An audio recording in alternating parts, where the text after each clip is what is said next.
व्रत को दुनिया के लोगों ने शिव महापुराण के अंदर जो पाशुपत्य व्रत का महत्व है उसको कितना छुपा के रखा था साहब, कितना छुपा के रखा था। क्योंकि वो व्रत केवल एक ऐसा था जिस व्रत के बल पर जो मांगा वो मिल जाता। और कितने सोमवार का होता है? बोलो बोलो जम के। मात्र 5 सोमवार का वो व्रत है।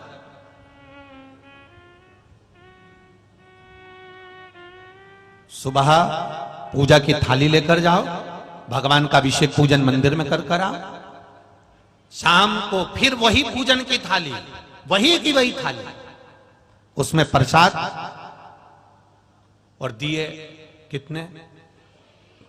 6 प्रसाद। एक पात्र में प्रसाद 3 हिस्से कर मत ले जाना, एक पात्र में लेकर जाओ। मंदिर में जाकर शाम को प्रदोष काल में फिर पूजन कर लो। पूजन कर प्रसाद के 3 हिस्से कर दो। मंदिर में 6 दिए थाली में से उतार कर जमीन पर रख दो।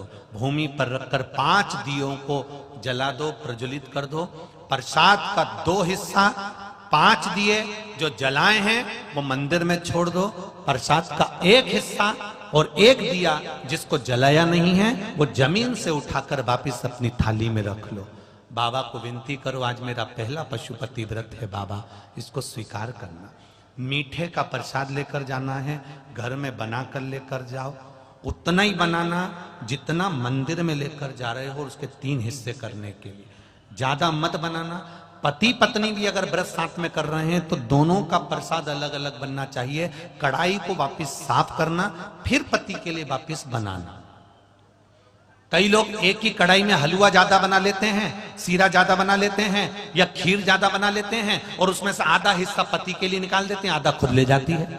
अब तुमने पहले ही तो कढ़ाई में से 2 हिस्से कर दिए तो उसका कोई फल नहीं मिलेगा। आप जितना बना रहे हो वो एक उपास के लिए होना चाहिए। पति का उपास है तो उसके लिए फिर दूसरा बनाओ, उसके 3 हिस्से फिर अलग। मंदिर में पहला व्रत करो, भगवान से विनय कर आइए।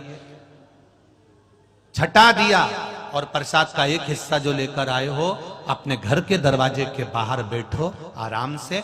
दरवाजे की ओर मुख कर सीधे हाथ की ओर उस दिए को, जो छठा दिया है, उसको अपने सीधे हाथ की ओर, राइट हैंड की ओर, उसको दरवाजे के बाहर जला दीजिए।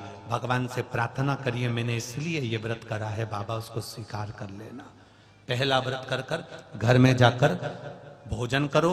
भोजन करते समय सबसे पहले जो प्रसाद का 1 हिस्सा लेकर आए हो, पहले उस हिस्से को पूरा खाइए, उसमें से किसी को मत दीजिए। वो आपका व्रत का है, आपको खाना, किसी को नहीं देना। एक चुटकी मात्र भी नहीं देना, 1 चम्मच मात्र भी नहीं देना। पहले मीठा का प्रसाद खाओ, उसके बाद भोजन करो। भोजन में ये जरूरी नहीं है कि आप मीठा ही खाना है।